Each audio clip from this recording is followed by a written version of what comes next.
Ahora sí, hablemos de los salarios de la Universidad de Costa Rica.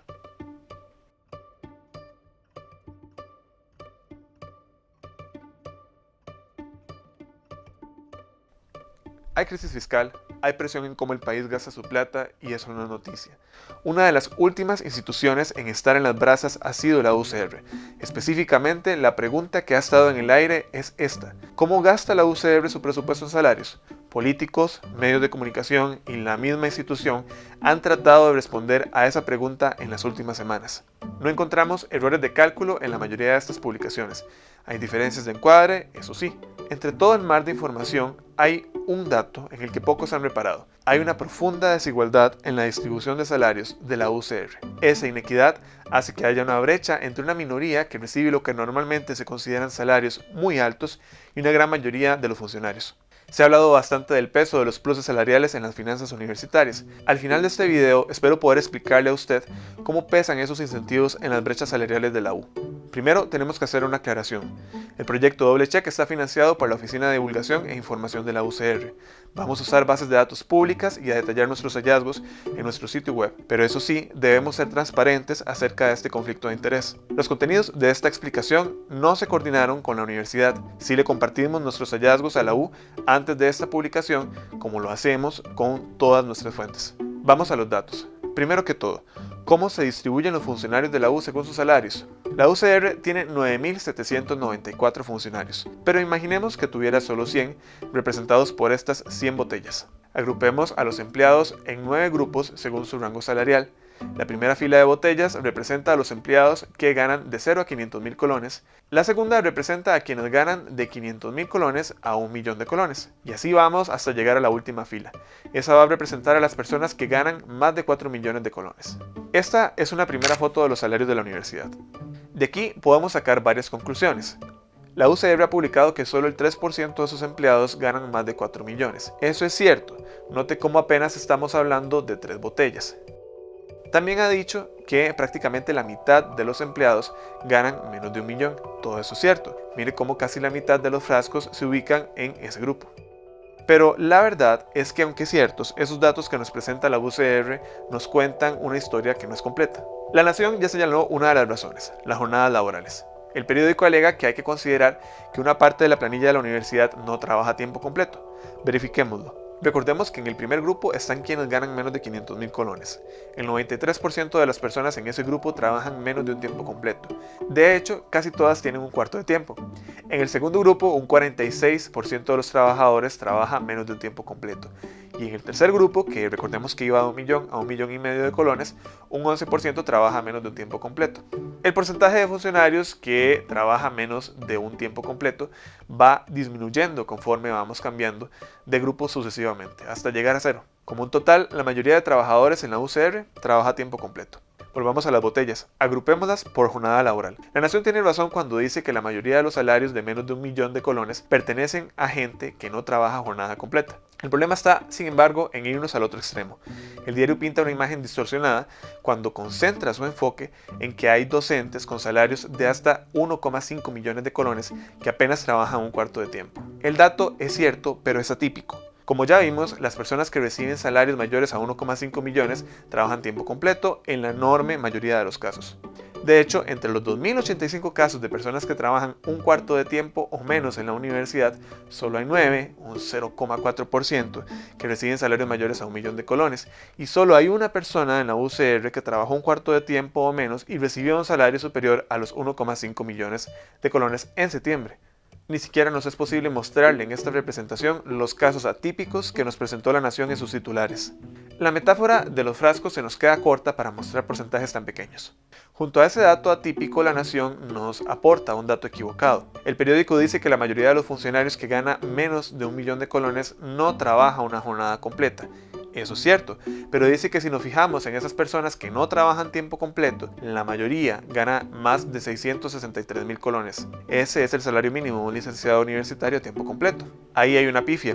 En realidad, solo 1 de cada 10 funcionarios cumplen con lo dicho por la Nación para el grupo que gana menos de 1 millón de colones. O sea, solo el 10% de los funcionarios con jornada incompleta gana más de 663.000 colones en ese grupo. 10% está muy lejos de ser la mayoría.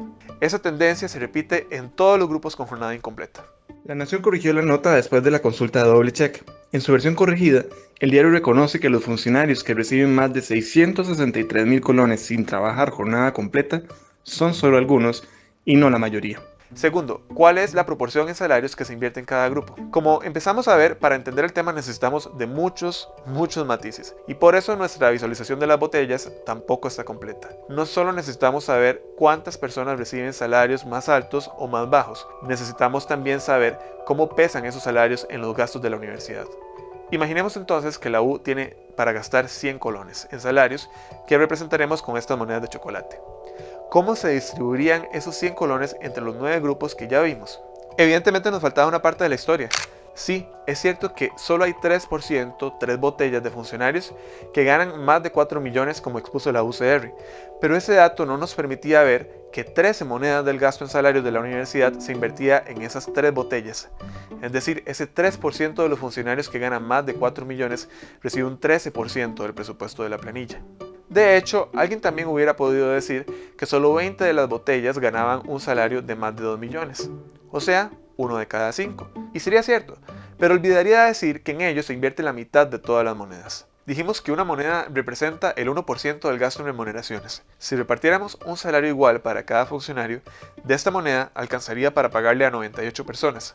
¿Qué está sucediendo hoy? Una moneda completa se usa para pagarle a los 15 salarios más elevados de la U. Ahí hay una desigualdad que tenemos que explicar. Eso nos lleva a una tercera pregunta. ¿Qué provocó que creciera tal brecha en las remuneraciones de la U? La respuesta es el tiempo. Si usted quiere ganar mejor en la universidad, la mejor sugerencia es esta. Espere. La UCR sí tiene un esquema salarial que premia los méritos académicos y profesionales, pero es, sobre todo el tiempo que usted ha trabajado, el que determinará cuán alto es su salario. Sin importar su tipo de cargo, estas son las personas que han trabajado menos de 5 años para la UCR. Muchas de ellas ganan apenas el salario base. Ganan un salario que, de acuerdo con un estudio del Instituto de Investigaciones en Ciencias Económicas de la UCR, no suele ser muy competitivo en los primeros años de trabajo con respecto al mercado laboral. Tomemos prestado el monto de 1,5 millones que había mencionado la Nación. Recordemos que en este grupo estamos hablando de las personas, sin importar la jornada laboral, que han trabajado menos de 5 años para la universidad.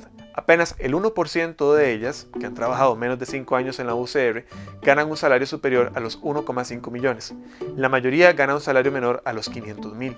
Pero el porcentaje de personas con salarios superiores a 1,5 millones sube a un 15% cuando pasamos a la gente que ha trabajado entre 5 y 10 años.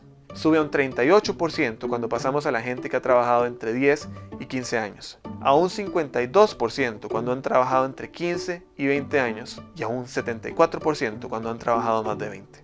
Nos queda claro que los salarios en la U aumentan con el tiempo. Esos aumentos pueden provenir por méritos de los funcionarios, claro, pero en la mayoría de los casos ocurre únicamente por permanecer. No hay un solo caso de una persona que reciba un salario superior a los 4 millones que hubiera trabajado menos de 10 años para la institución. Cuarto, exactamente de qué hablamos cuando decimos que el tiempo provoca la brecha salarial en la UCR. Hablamos de las anualidades. La composición de salarios de la UCR es compleja, pero la respuesta al aumento en la brecha de la planilla es simple. Varios análisis de la Vicerrectoría de Administración señalan a las anualidades como el factor que ensancha la brecha. Como su nombre lo indica, la anualidad es un aumento anual, pero también automático que reciben los funcionarios. Se otorga habitualmente a instituciones del Estado, y en la UCR crecieron como levadura desde el 2009. ¿Qué pasó en ese año? El Consejo Universitario tomó 2 medidas históricas. La primera, subió la anualidad del 3% al 5,5%, y la segunda, eliminó el tope a las anualidades. Antes, un funcionario no podía sumar más de 30 anualidades, y después de aquella decisión, las anualidades no tienen fin, sino hasta la jubilación. Según la Vicerrectoría de Administración, esa falta de un techo funciona como un incentivo para que algunos funcionarios alarguen su jubilación. Para el 2009, por cada 10 colones que la U le pagaba a un funcionario por un salario base, le pagaba otros 14 colones en incentivos. Para el 2017, ya la universidad estaba pagando 18. Ese crecimiento no suena mucho cuando se habla de colones, pero es muchísimo cuando se habla de millones de colones. En este gráfico se aprecia el salto que los incentivos salariales dieron desde el inicio de esta década. La tendencia de crecimiento se ha desacelerado. Desde mediados del 2018 está vigente una rebaja de la anualidad que se fijó en 3,75%. Sin embargo, las anualidades siguen sin tope a la fecha. El factor de antigüedad en un funcionario es tan importante que la edad promedio de los 100 mejores salarios de la universidad es de 61 años. El puesto de catedrático es el más alto en el régimen académico. Inclusive entre catedráticos se encuentran desigualdades. Hay salarios cercanos a los 2 millones y salarios 3 o 4 veces mayores. La diferencia suele explicarse por el tiempo de laborar. Los 9 casos de las personas que ganan más de 1 millón de colones por un nombramiento de un cuarto de tiempo corresponden a personas que han trabajado más de 25 años para la institución. La Contraloría General de la República ya ha señalado que los gastos en incentivos salariales son uno de los factores que atentan contra la sostenibilidad financiera de las universidades. ¿Qué está en la mesa ahora? ¿Cuál es la propuesta? La Rectoría sugiere un esquema que aumente la base de salarios para las personas que están empezando a laborar, pero que disminuya el peso de las anualidades para las personas que ya han trabajado por mucho tiempo. Los cambios a ese sistema serán decisión de las autoridades universitarias. En resumen, ¿qué nos dice toda esta información?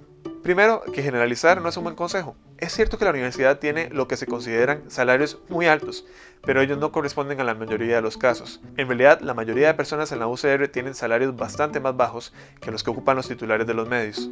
Segundo, los salarios más altos sí tienen un peso muy importante en el presupuesto de salarios de la universidad. Y tercero y último, buena parte de las desigualdades están explicadas por el incentivo a la permanencia de los funcionarios. Si le preguntáramos al esquema de la UCR cuál es el principal valor de un empleado, respondería que es el tiempo laboral para la institución.